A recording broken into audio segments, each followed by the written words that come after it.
Hello and greetings my friends, welcome back to my channel. In today's video we are doing another Disney inspired movie night, or in this case movie day, because we're gonna have breakfast and dinner today. So the movie we are doing is a Goofy movie. My very first one and my last one was Lilo and Stitch inspired. So I was hoping to get around to doing more, and then just life got busy. I'm really hoping to get more into these types of videos, and you can see here we have some decorations. So let me explain a little bit of what's happening today. So here are the decorations that I decided to pick up from the Dollar Tree. These are all dollar store stuff, guys. You don't even have to decorate. I just did this because it's the first day of summer vacation. We always watch a Goofy movie on the first day of summer break. Now these colors I think are from Powerline. So the yellow, purple, and black. Now my husband, on the other hand, he thought, whenever I asked him, I go, what colors do you think of when you think of a Goofy movie? He said like hot pink, like neon green, and black. I don't know, I guess that could have worked too. So let me know what your thoughts are regarding that. But we just have some basic like streamers and balloons hanging down, and then I have like a black tablecloth, and then we just have very, very basic like tablescape. Again, everything is just from Dollar Tree, and I'm gonna reuse these plates for dinner tonight because these are like a better, harder plastic. I'll just wash them so that we can reuse them. Okay, so I mentioned that we're gonna do both breakfast and dinner, so this is very versatile with this movie. There is a breakfast scene where they go to a diner and he gets like some eggs with a smiley bacon and then some short stacks. So I'm gonna do the sunny side up eggs for probably my oldest because he'll probably like that, and then scrambled eggs for the little guys, and then some bacon, and then I'm gonna make my pancakes. So I have a fluffy pancake recipe. They're delicious, so yummy, and that's what I'm gonna make, just like in the movie, some short stacks. And then for dinner tonight, I'll explain that whenever dinner comes. But if you are just looking for the dinner, you can jump. I have some chapters linked down below. You can just go straight there if that's what you're looking for. So let me show you how I make my ultimate pancake recipe. So this is all that you're gonna need for these pancakes. Let me just explain really quick. You're gonna need some vinegar and some milk. I'm gonna actually make my own buttermilk because that is the cheapest way to do it, and I never buy buttermilk. It is too expensive and it goes bad very fast. You'll need some flour, some leaveners like baking soda, baking powder. I use almond extract in this recipe because it is so good, and then some vanilla extract, some salt, some melted butter, eggs, and some sugar. So the very first thing that you have to do when making these pancakes is you got to sour your milk. So you need to let it sit for about 5 minutes before you can use it. So that's the very first thing I'm doing. I am pouring 1 cup of milk into this measuring dish, and then to this you're gonna add 2 tablespoons of white vinegar, and I'm gonna stir it. I always get a plastic spoon. I don't know why I don't use a metal spoon, like a plastic or wooden spoon. I had read, I don't know how many years ago, that like metal like deactivates it. I don't know if that's true or not. It's just a habit of mine just to use a plastic or wooden spoon. All right, so I'm gonna let this guy hang out and it'll curdle up really nicely for about 5 minutes. Now I'm letting the milk sour, and I'm gonna add my dry ingredients to a bowl. And all the exact measurements will be in a recipe linked down below for you guys. But this is the only time where you are gonna wanna really mix up these ingredients.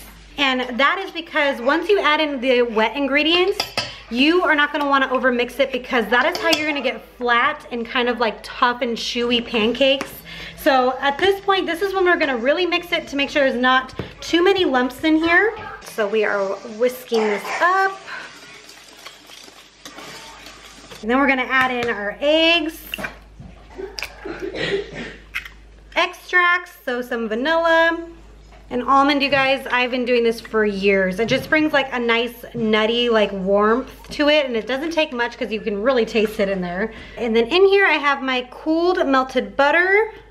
I'm gonna start whisking this, and I think my milk is about ready here. So we're gonna add that back in, and it's all nice and thick. So again, we're not gonna over whisk this at all. There might be some lumps, and that's totally fine. So we're gonna leave it just like that. Now see how it's kind of lumpy? So this is how you're kind of wanting it right here. It's still really, really lumpy. There's gonna be some air bubbles popping up. That's exactly what you're wanting whenever you try to make some pancakes that are not gonna go flat, that are kind of high and just fluffy. So let's start to preheat my electric skillet. I have my electric skillet preheating, and You can use a griddle, of course, but I love this electric skillet. It just works so good. I'm gonna be able to make 6 pancakes at a time using this, so that's very fast. So now I'm going to, if you can see, this has been sitting for just a little bit, but I'm gonna start dropping some pancake rounds down here. These are not gonna be perfect, and that's totally cool with me. But if you want more of a perfect pancake, you can put this like in a squeezy bottle, like you can find like at the dollar store, like those like ketchup bottle looking things. That's totally fine. But you know what? We're not going for perfection. We're just looking to have a fun breakfast, but we want it still like delicious. So I'm just gonna use a ladle. And because today is an extra special day, I am doing a surprise pancakes. They know what surprise pancakes are. It's just a little bit of chocolate chips that I'm gonna sprinkle over the top right here. So let's do a little sprinkling on some of these guys.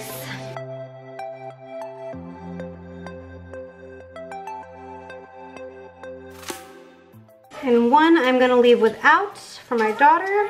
Okay, so you'll be able to tell whenever the pancakes are about done, the edges will start to kind of brown up a little bit. So let's give this guy a look-see. Yep, I would say it's pretty golden brown. I'm gonna flip some. Looks good to me.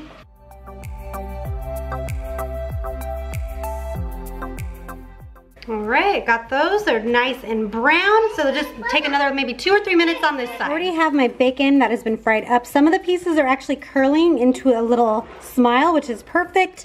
And then I made some scrambled eggs for my little guys, my little ones. And I'm making 2 sunny side up eggs for my oldest. Right there. Perfect timing. We're actually watching the movie right now. This is the inspired meal. Here's the scene that I decided to do breakfast from. You can see Max is gonna get some smiley, eggs, and bacon. Cute. Now they put parsley for the nose. I'm gonna do like a blueberry or a strawberry or something. And then you can also see Goofy's short stack right there that he ordered. My pancakes are about done, and you can kind of see there's a good height on them, guys. That's what you're wanting when you want fluffy pancakes. You want them to be high, and they're gonna be like just super tender in the middle. Look at that. Ooh, look at how thick those are. I love these pancakes so much. All right, so I'm gonna get everything served up. I'm making the rest of my pancakes right now, but on my blog, I explain like the best way to store these and reheat these, because these make for great quick breakfast, especially on those like crazy busy like school mornings. I have the sunny side up eggs right here with a smiley bacon, and I have a little blueberry nose. Of course, I'm gonna give them some more blueberries, but the sunny side up looks like that. And then the scrambled eggs, I just kind of divvy it up to make 2 eggs, but they look cute, and I'm gonna serve it with a side of short stacks.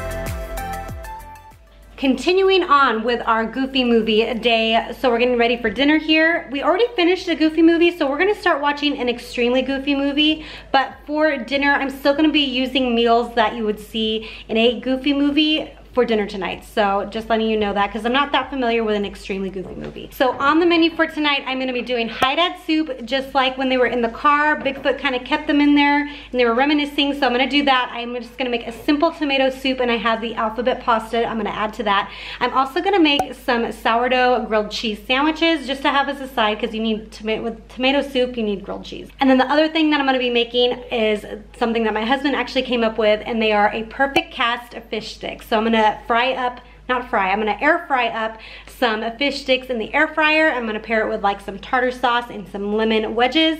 And for dessert, I am doing Lester's Possum Pie. So there's no actual dessert whenever they go to Lester's Possum Park, but I figured they would probably serve this pie if they were serving food there. So let me start off making the soup. So I have everything set up for my tomato soup. I have a recipe somewhere, and I was just talking to my husband about it. It's kind of played off of the Isaac soup on the East Coast. When I have family back east, and we would go to Isaac's all the time, their tomato soup was delicious. I cannot locate that recipe. I was trying to replicate it. I was gonna make it for tonight, but I'm gonna do something else instead. So I have some garlic, some onion chopped up, some salt, pepper. I have 2 cans, 28 ounces of crushed tomatoes, 2 of them, some tomato sauce, and then 2 cups of chicken broth, a lot of basil, and then the alphabet pasta. So in a large Dutch pot, I'm gonna put down some olive oil and I'm gonna add in the onions. All right, we're just gonna saute this for a couple of minutes. All right, the garlic is going in. Just for a few seconds because I do not want it to burn. Alrighty, here we go. We're gonna add in the tomatoes.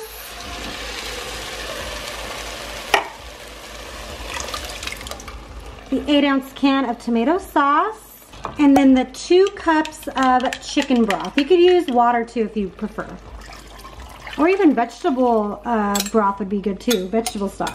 Okay, so I'm gonna let this simmer for probably 20 minutes and then I'm gonna add the pasta in for the last 10 minutes. This should only take 30 minutes total. But I want this to come up to a simmer and then I'll lower it.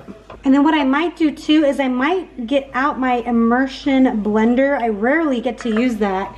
And I might break it down just a little bit because it's pretty chunky. I might do that at the very end before adding my pasta. So originally when I was planning this meal, I was going to do like a fried fish because I think fried fish is so good and I have a really good recipe. I will link the video for that down below. But instead, we're just gonna keep it really, really simple. I picked up some fish sticks from my recent Walmart haul. So I'm gonna stick these guys in the air fryer. Will be really, really easy. It's at 400 degrees for about 7 to 9 minutes. It'll be done in no time. So this is what we're gonna do. I'm gonna stick my little, whatever this is called, thing down here. And I'm gonna add probably maybe 8 fish sticks. We're gonna see. All right, I'm doing 10 fish sticks. Here we go. I'm gonna do, let's do 9, let's do 8 minutes. Oh, and that's that. Now I'm gonna work on the grilled cheese sandwiches. I forgot to mention one thing. I forgot to add in my sugar. Now you need sugar to cut the acidity of the tomatoes, so I'm gonna add that in right now. I have not seasoned this yet with salt or pepper. I'm gonna wait until the end to do that. Now, for my grilled cheese, I'm gonna use a cast iron for this. If you have a griddle, that would be even better probably because you could do more sandwiches. But I'm gonna do sourdough bread and then I have some shredded cheese that I'm gonna do because this will melt a lot quicker than like slices and it's gonna be so, so yummy. So I'm going to put down in my cold cast iron skillet the buttered sides of the bread. So that's gonna go down for this sandwich. And then this one's gonna go down for this sandwich. And what I need to do is butter this side, the outside of the other pieces of bread. But before I do that, what I'm gonna do is I'm gonna add on my cheese. So I'm gonna do like a little combo of some extra sharp cheddar cheese and mozzarella cheese. Mozzarella cheese is a really good melting cheese, but if I had some fancier cheese, I would probably use like Gruyere. That'd be like a really good one to use, but I don't. But this cheese is still gonna be yummy. Now the only downside to using sourdough is like the holes. I guess you can get that with any bread, but I mainly see a lot more holes in sourdough, but oh well. So here is the other half of the bread for this sandwich and it's already buttered. I'm gonna put that on top. And same with this one. Now I'm gonna turn the heat on, like medium-ish heat. And then once it's golden brown on one side, I will flip it to the other side. Let's check these guys out. Said to flip them. So I'm definitely gonna flip them. They're looking good.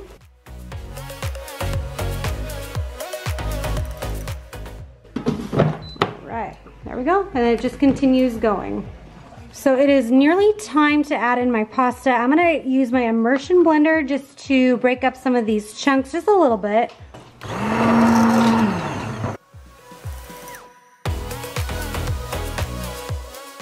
Oh, all right, that did pretty good. I still want some chunks.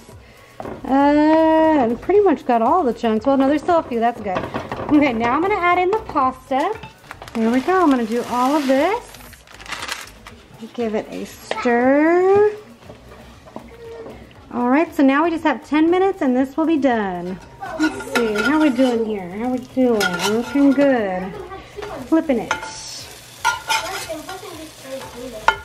Yeah, I can probably dip this side a little bit more, but you can see the cheese came through on here and made like crust. That's gonna taste actually bomb. You know what? I have room for 2 more. I should have done that in the beginning. Oh well, I wasn't thinking. I have like 5 billion things going through my head.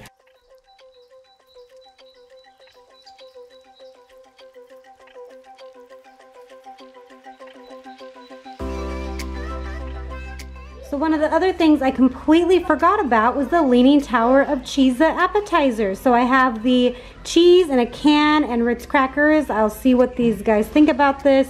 This is gonna go onto their dinner plate as well. Soup is done. What I'm gonna do is I'm gonna throw in some fresh basil.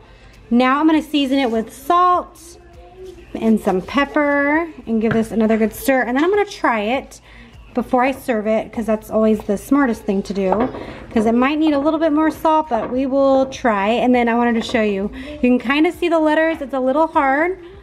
Let's see, you can kind of see them a little bit. I wish they were like slightly bigger, but you can kind of see them in there. So let me get a spoon, give it a try.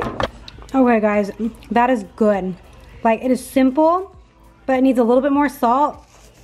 And it's done. Like, it is so good. I'm very excited that this worked out well. Okay, and then dinner is about ready.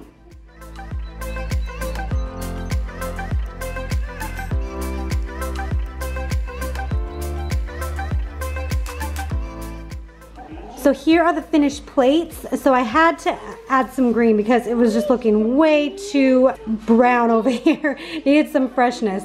So I have a bowl of the high dad soup.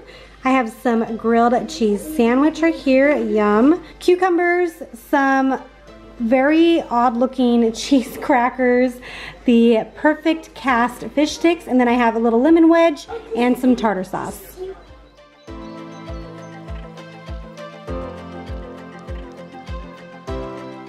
This is Lester's Possum Pie. So I'm going to show you guys how I made it. I actually made this the day before because I wanted to make sure that it chilled in time, but this is how you make it. So this Lester's Possum Pie is ridiculously easy to make, and the other plus is that it's a no-bake dessert, which is perfect for summertime. So all you need to do is just make the individual layers, put it together, and allow it to chill for a little bit, but really that is it. Now for the pudding layer, you could totally make your own pudding, but because I wanted my kids to be involved and they wanted to help me, I wanted to keep it really simple and kid-friendly, so I just picked up pudding boxes from the store, which, by the way, I'm showing large boxes in my ingredients picture, but do not use large boxes unless you plan on like just keeping leftover pudding in your fridge, which my husband was totally okay with, but you do want to get the smaller boxes. And for the graham cracker crust, it's really easy. You can use a food processor, or if you don't have one, you can just stick some in a Ziploc bag and just like beat it with either like a rubber mallet or a rolling pin, which is what I did, and you can just roll it and that'll still crush them and make it pretty fine. So you don't need a fancy like food processor. I did not want to bring mine out. I was just too lazy. My KitchenAid was enough, so no food processor. And then you're going to just create like this sandy type of mixture to make the graham cracker crust. Now in a traditional possum pie, you would make a pecan shortbread, so it would have like nuts in it, but I really wanted to keep this kid-friendly without nuts so that everybody could eat it, and I'm really glad I did this because it just tasted so good. But I can see like a shortbread being really good too, but this was just way easier. And then all you do is you press the graham cracker crumbs into the pie dish, and you can do it along the sides. Another easier way too is by using the backside of a measuring cup. It just helps to press all of the crumbs into the crevices and create like a more tight crust.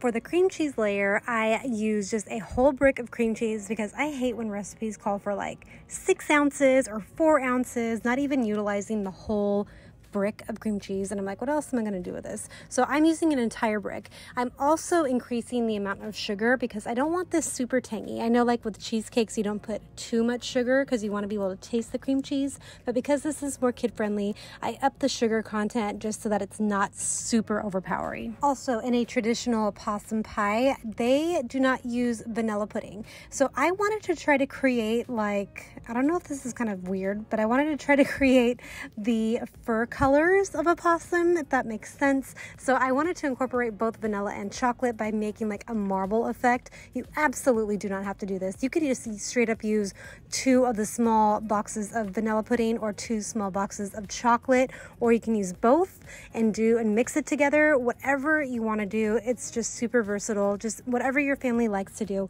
But I just tried to make like this marbling effect, and it kind of came off okay, but it tasted good. That's all that counts. And plus, it's gonna be covered with whipped cream anyway, so do whatever you feel like doing. And speaking of whipped cream, I decided to make my own. You can definitely just buy Cool Whip if you wanna go the faster route, but I always have heavy cream in my fridge when I make my coffee in the morning, so I just like to make my own. And it's very, very simple, and one of the secrets to making whipped cream is making sure that all of your stuff is cold and chilled, so your heavy cream, even your bowl and your whisk attachment, just stick it in the fridge or the freezer for like 10 minutes before making it. It comes together really fast and it tastes so good. So on the top, you can do whatever you want. I decided to do chocolate chips, but you can do like chocolate shavings or even like a dusting of cocoa powder. That would be perfect, or you can just leave it as is, but I thought like that nice crunch from the chocolate chips would be just a good texture with all of those like silky creamy layers, so I'm glad I did that.